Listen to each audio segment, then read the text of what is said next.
a former founder myself, I'm definitely on the side of it gives you an incredible amount of empathy. And I think that's honestly the biggest advantage of being a former founder.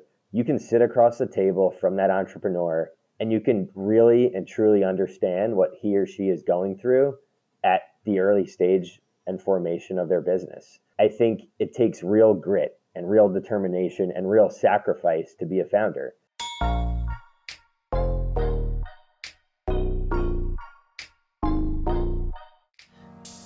Welcome to Partner Path, a podcast that unpacks the venture capital and growth equity ecosystem from a junior perspective. Young entrepreneurs and investors have already had a massive impact on the industry, having started unicorns and launched billion-dollar funds. We discuss these success stories and more by sharing perspectives and advice from some of the industry's most prominent role models. This podcast expresses our views as of the date published and does not represent the views of and is not endorsed by any company for which we work. Today, we're joined by Daniel Fetner, a general partner at Alpaca. Daniel started his career at JP Morgan in the private bank before heading to business school at Wharton. After business school, Daniel founded Instrument Capital and Soil Connect. Daniel joined Alpaca in 2018 as chief of staff and later moved into an investor role. Daniel's expertise lies in PropTech, construction tech, marketplaces, and fintech. Welcome, Daniel. Hey, Laura. Hey, Will. Thanks for having me. So as I just mentioned, you started two companies, one in the wealth tech space and the other in construction tech, and you're still part of the construction tech one today, which is Soil Connect. So what pain point did you see that drove you to start Soil Connect?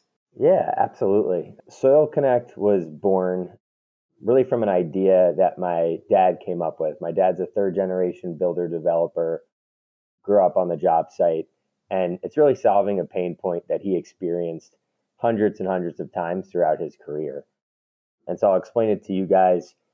The first thing you do, whether you're building a home, a school, a hospital, a factory, the first thing you need to do is dig. And after you dig, you now have a pile of dirt sitting on the lot.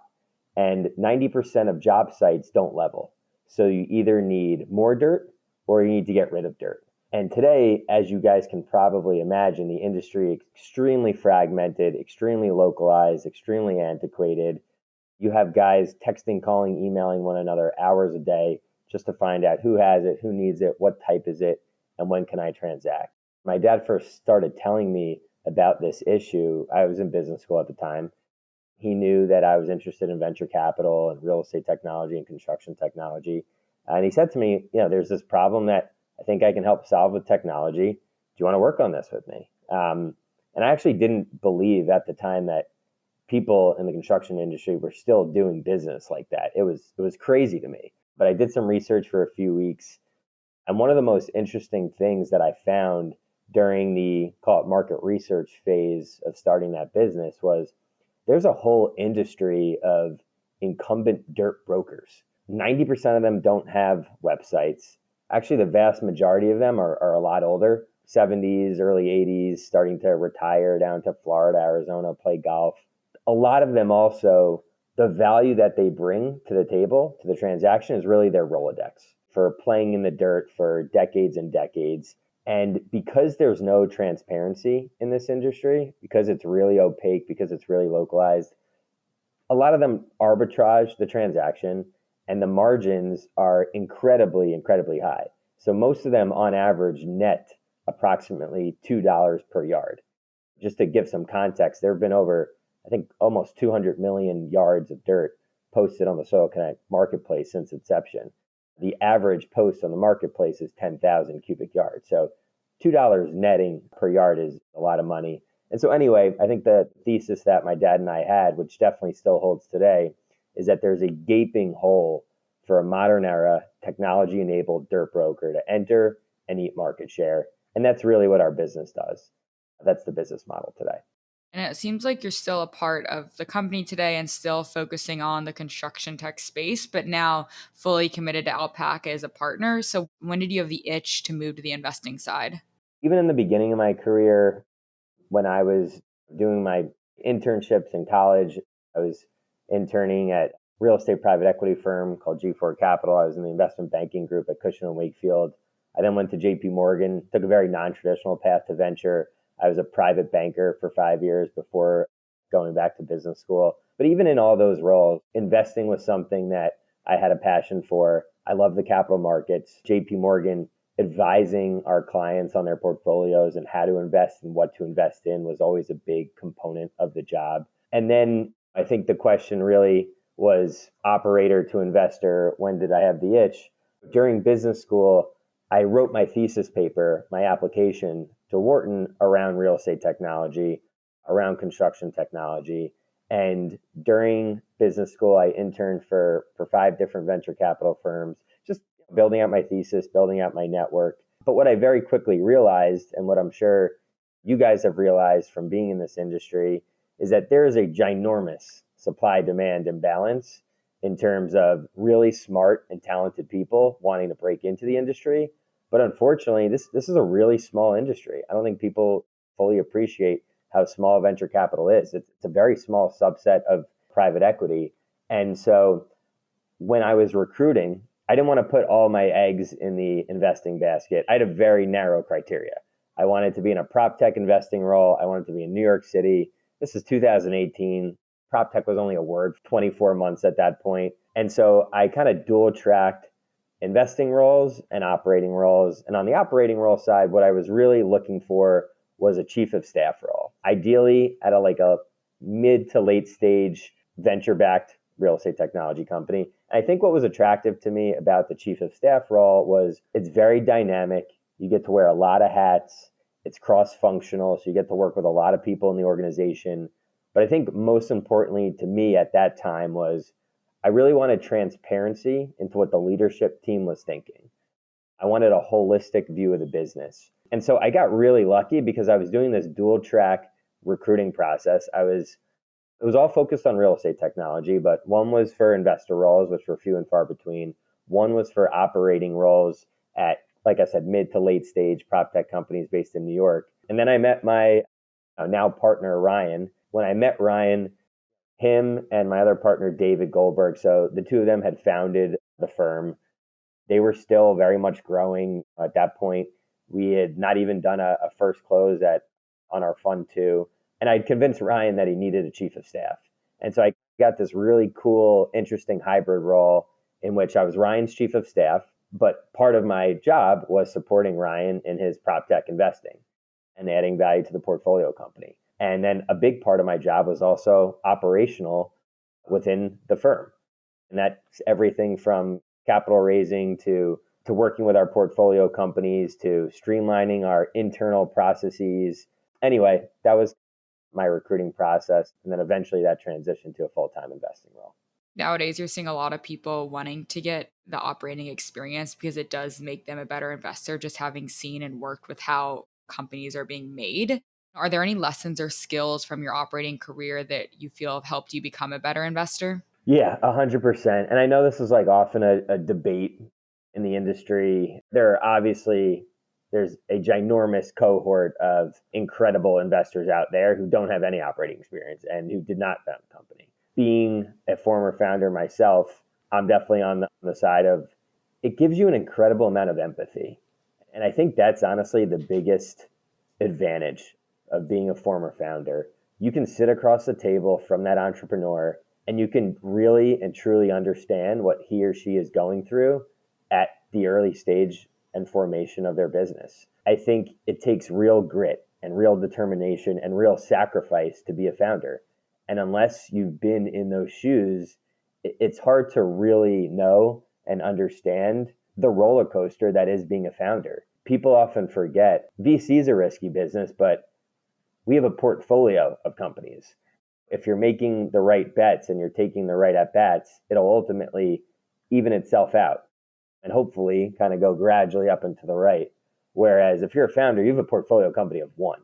And so the highs are so much higher, but the lows are so much lower. Those are some of the soft skills that has helped me become a better investor. The empathy, the grit, the determination, knowing what the real sacrifice is. Some of the harder skills, go-to-market strategy. You've had success on what's worked, but you also know what didn't work. And obviously every individual business is different, but there are a lot of lessons learned across business models that can be applied to other industries. Soil Connect, as an example, is a SaaS-enabled marketplace. we had a lot of lessons learned on what works for go-to-market strategies to optimize a marketplace, get density and liquidity in different markets, being able to position those different markets for monetization. I think one of the other skills is just the importance of financial discipline and also being able to underwrite a financial model and know what assumptions are realistic and what assumptions are not. It's a kind of combination of the soft and hard skills that being on the founder and operator side make you a better investor. And given that combination, and interestingly enough, all of Alpaca's 4 partners are former founders, do you think that gives you an edge, given that the VC landscape, especially at the earlier stage that you're competing in, is quite competitive nowadays? Yeah, 100%. That's part of our ethos. And our partner, Aubrey, who's such a badass and also has by far and away the best marketing chops on the team, she's really overseeing the vision of our brand being for founders by founders. And I absolutely think it gives us an edge, but I'm also not naive to think that we're the only venture capital firm that's all former founders, right? There are a lot of venture capital firms out there that the majority, if not all the partners, are former founders. And so I think we're getting to a place in the industry and in the ecosystem where some of it is becoming a little bit of table stakes. If that founder has his or her pick on which investor to partner with, and apples to apples, they want someone who's been in the shoes, who's worn the hat, who's been in the trenches, I do think it's an advantage. When I think about our strategy and when I think about what else gives Alpaca an edge, we spend a lot of time on research. So we run, I would say, way more of kind of a hedge fund style research driven process than most firms. So we have what's called our field study program. And our field study program, it's a fancy word for deep dive. So we'll do these, call it 90, 120-day sprints into various subsectors of the areas that we spend time on. Myself and my partner, Ryan, we spend our time almost exclusively on prop tech and construction tech, a little bit of fintech. My partner, Aubrey, spends her time on supply chain, logistics, commerce. And then my partner, David, spends a lot of his time on B2B and marketplaces and some blockchain infrastructure. When we do these field studies, what we'll do is we'll kind of plant our flag in the ground at the beginning of the process. We'll let the ecosystem know, hey, we're going to be doing a field study in virtual real estate in the metaverse, or construction labor marketplaces, or tech-enabled residential real estate brokerages, whatever it is. We then speak with, say, 30 to 40 thought leaders, investors, other VCs, in order to build our thesis, build out our network within that category. And then we publish the vast majority of our research. And the reason why we publish it is we can show the ecosystem, hey, here's what we found. Here's why we're experts. It allows them to think of us and be top of mind for them when they see a deal that they think makes sense. A lot of our edge comes from that, Laura. I highly recommend checking out the research that you've done on PropTech. That was part of the research we did for this episode, and it was really helpful. That's published on the Alpaca website. Given that you've seen a lot and you're still very young, do you have any advice for people trying to break in the industry or who are early in their journey? My biggest piece of advice to people who are trying to break in is I think we're at a point in time where you really need to specialize, at least in the beginning. It's redundant to the skill set that already exists at the firm. But if you can specialize, and especially in something nascent and exciting, a category that's up and coming, then they see real value to bringing you onto the team, and you can own that new sexy subsector. And I think the best way to do that is do some sort of version of our field study program. When I was in my last semester of business school, what I decided to do was I decided to build a landscape analysis of all the real estate crowdfunding firms. That was a hot space in 2017, 2018. And so it was like a 15, 20-page deck, did a landscape of about 20 of the real estate crowdfunding platforms at the time. I then sent it out to my network, asked my network to send it out to their network, and used it as a recruiting tool. And actually, my now partner, Ryan, who's the one who hired me, he received that deck from one of our mutual contacts and asked me to come in for a coffee, and the rest is history. And so I would push people who are trying to break into the industry, find something exciting, find something that you're passionate about, ideally something that's sexy in the VC startup ecosystem. Investors are trying to get educated and learn about, and do a 20-page deck on it, because there's nothing more tangible than handing over that presentation to a potential hiring manager and saying, here's my work product, here's how you know that I'm an expert in this space, and ask me any question. That's something I would strongly recommend to anyone trying to break in. For those who are already in the industry and who are just starting, hustle, hustle, hustle. Expand your network as much as possible.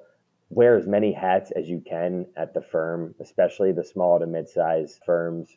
And also be patient. I've learned over the years that I'm very impatient. Looking back, one of my takeaways is hard work pays off, and don't stress out about it. That would be my advice to the folks who are kind of already in the industry and who want to continue growing. You mentioned specialization. Obviously, you spend a lot of time in PropTech. I'm curious to hear a little bit more about within PropTech, where are you spending time? What trends do you follow? And is there a specific subsector you find particularly interesting? We look at pretty much everything within PropTech, and it's a big category at this point. We have a little bit of a slant towards residential. For instance, two of our best performing companies on the PropTech side were Compass, large tech-enabled residential brokerage, and then Latch, the keyless digital entry product. But we also look all types of business models. We love SaaS. It's high margin and you get a high multiple at exit, but we're also not afraid of tech-enabled models. I think you just need to know how to appropriately value them, and your entry price really matters. I also spend a lot of time in construction tech. Construction tech used to be a subsector of PropTech. Today, it's its own category. And intersection of call it real estate and capital markets, intersection of fintech and real estate, fintech and construction. Those are some of the themes that I spend some time on. And then one theme that we'll probably talk about a little later is just there's a big trend of PropCo, OpCo structures. And so we're spending a lot of time there as well. Obviously, real estate, I think, is the largest asset class in the world, but obviously, I think it's still fairly antiquated relative to other industries. And so I'm curious to hear a little bit more about why you think it's taken so long for real estate to catch up, and PropTech is a relatively recent trend. What factors or what attributes of real estate have contributed to this laggard? It's extremely antiquated and it's extremely old school. And those are the two biggest reasons on why we've seen adoption take a long time. But the comparison I really like to make is PropTech, fintech, and construction tech. And so if you go back to, call it 2010, just as fintech was starting, there were a handful of fintech-focused VCs. What was the inflection point on the technology adoption curve for fintech? So it was really when all of the banks and the large financial services firms all saw this wave of financial technology coming at them. And they said, we need a strategy to engage with this ecosystem. And so what did they do? They started building out their own innovation teams. They started writing LP checks into fintech-focused managers for them to be their eyes and ears. They built out corp dev teams. They did some M&A. When they did the innovation teams or their CVC units, like, you better believe that when JP Morgan was investing in a financial technology company, that they were also mandating that their business units at least try to adopt that technology. And so that's when we hit the inflection point on the technology adoption curve. When the incumbents started investing in these companies and were incentivized to see these companies also be customers of those companies. Fast forward to today, I think there was $140 billion of capital invested in fintech last year. 2015, real estate technology started blossoming. And for a few years, there was only $1, maybe $2 billion invested in real estate technology. And when we saw the inflection point in real estate technology, it was really when all these big real estate firms and all these big real estate incumbents said, wow, there's all this technology coming at me. I need a strategy to engage with this ecosystem. PropTech used to be a subsector of fintech. PropTech today is obviously its own category, $35 billion invested last year. And we saw the inflection point in PropTech around, I would say, 4-ish years ago, when all these big real estate firms started launching their own corp dev teams. And construction tech used to be a subsector of PropTech. Construction tech is now really becoming its own category. And every, I would say, month or two, you learn about another large AEC firm launching their own construction technology accelerator, like Suffolk, or their own corp dev arm, or their own venture arm. And so when Suffolk or Arco Murray or Cemex or name your construction technology CVC starts investing in companies, they're also mandating that the business units actually adopt the technology. And so I think the same way PropTech was in the same path of fintech, I think construction tech is going to follow the same path of PropTech. And I think it's not an if, it's a when. And because the real estate and construction industries are so old school, archaic, it's taken a little bit longer, but we saw that inflection point happen in PropTech, and I think we'll see that inflection point happen in construction tech in the next, I would say, 24 months. And you mentioned Latch too. I actually have a buddy that lives in New York that uses Latch. It's an incredible product. They send you a code and it lets you get into their apartment and door the apartment building pretty easily. But obviously it has a hardware element to it. There's a physical good that a building purchases, and then I believe there's a software kind of recurring fee as well. I'm curious, just given how IRL or in real life PropTech is and how real estate has a tangible good attached to it, how important is adoption of various new hardware products to the software that can then proliferate on top of a base of technology that exists? It's a smaller percentage than we realize, actually, I think.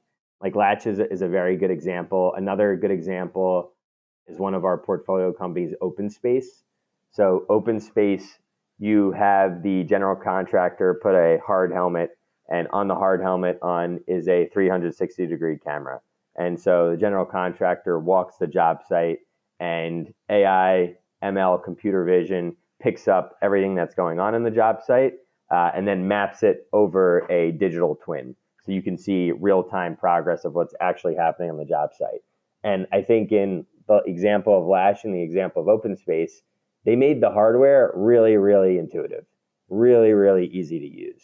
Those founders who are building solutions that incorporate both hardware and software, they need to make sure it's very intuitive products. When you really look at the majority of winners in the prop tech and construction tech space, there's less hardware than people realize. Maybe it's called 20 or 25%. You need to make it really easy to use. That's a very, very interesting point. Your digital twin point is also a great example where you have this piece of technology or hardware that's then creating a whole layer of applications that could be made around digital twins in general. You mentioned earlier that you guys have spent some time understanding the property company, kind of operating company structure. I'm curious to hear a little bit more about why you find that is an attractive kind of business model and what synergies you could see from that. One of the most prolific trends in real estate technology today is the prevalence of PropCo, OpCo structures. What we've found over the last, call it 3-4 years, is that more and more real estate technology companies have a real estate or hard asset component of their business model. And the idea is that the broader base of real estate that these companies have access to, the more they can apply their technology and their software to. The more they apply their technology and software, the more revenue traction, higher valuation, et cetera. So let me just give you a couple examples. Let's take the category of home ownership democratization. Millennials, Gen Z, a lot of them have really, really great jobs and can afford to pay the monthly costs of home ownership. But they've spent too much money on avocado toast and lattes, and so they don't have enough money for a down payment. And so you have this whole cohort of companies who are doing rent-to-own models, right? And in order to execute on a rent-to-own model, you need a single-family home to enable that consumer to rent and then own. But it would be a very inefficient use of capital to raise venture dollars and use those venture dollars to buy single-family homes. Very inefficient use of capital and very dilutive. So what these companies are doing is they're bifurcating their capital structure into OpCo and PropCo. OpCo is the operating company. You keep it asset light, high margin. You use those venture dollars to scale out the team, the platform, and the infrastructure. And then on the PropCo side, the property company, you raise money from traditional real estate investors, and you use that money to buy traditional real estate, i.e. single family homes. What you're really doing is you're more appropriately matching capital with the capital partner's desired level of risk and return.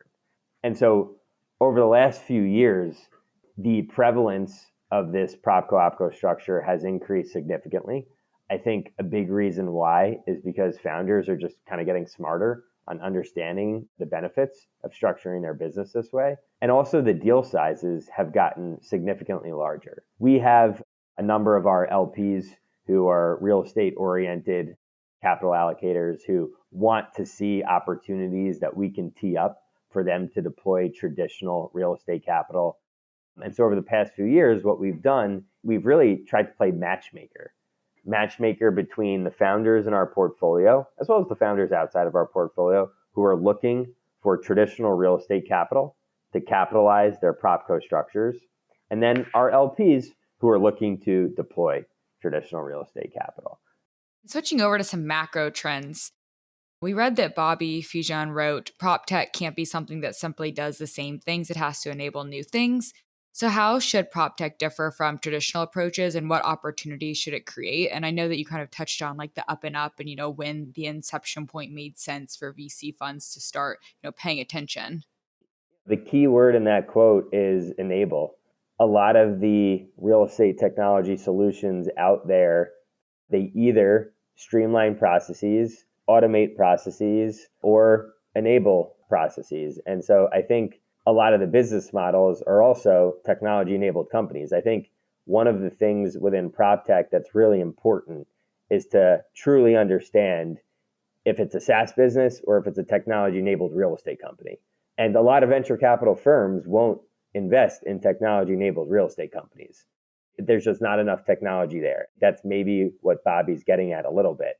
For us, we're not afraid of technology-enabled real estate companies, but they need to be priced and structured appropriately. You can't value it like a SaaS business because it's not going to get SaaS multiples at scale.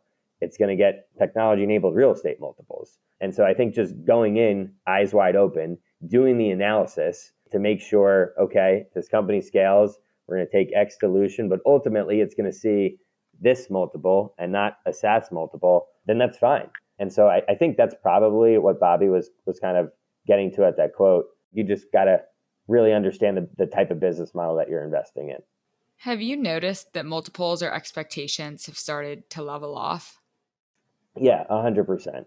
Over the last 18 months, we have an early stage seed fund, and then we have a later stage fund. I would say Series B and Series C is the sweet spot, but there's a couple of Series D investments in there as well.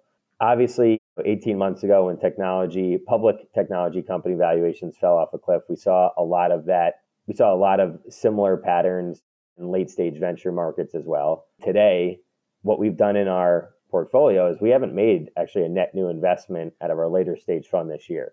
We've done a couple of follow-ons, but our view is that valuations are going to continue to come down a little bit more before they stabilize.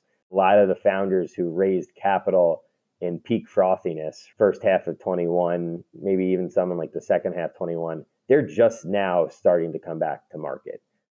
And when they had those like socialization conversations 6 months ago, their expectations were still here. But as they're coming back now closer to only having 6 months of runway, their expectations have come down significantly. It's for the better. It's not fun to do a down round, but sometimes you just got to take your medicine. And once it's done, it's done. Yeah, once it's done, it's done. 100%. And are you guys leading deals out of the growth fund? No, not typically. So out of the early stage fund, we'll lead, co-lead, sit on boards. The later stage fund, we're more passive. We might look to lead a deal or two here and there if it's an area that we have special expertise in, and if it's an investment that maybe our LPs want to co-invest alongside of us so we can size up, but typically not looking to lead out of the growth fund. To wrap up the episode, we have 2 questions for you. And the first is, what motivates you to work hard?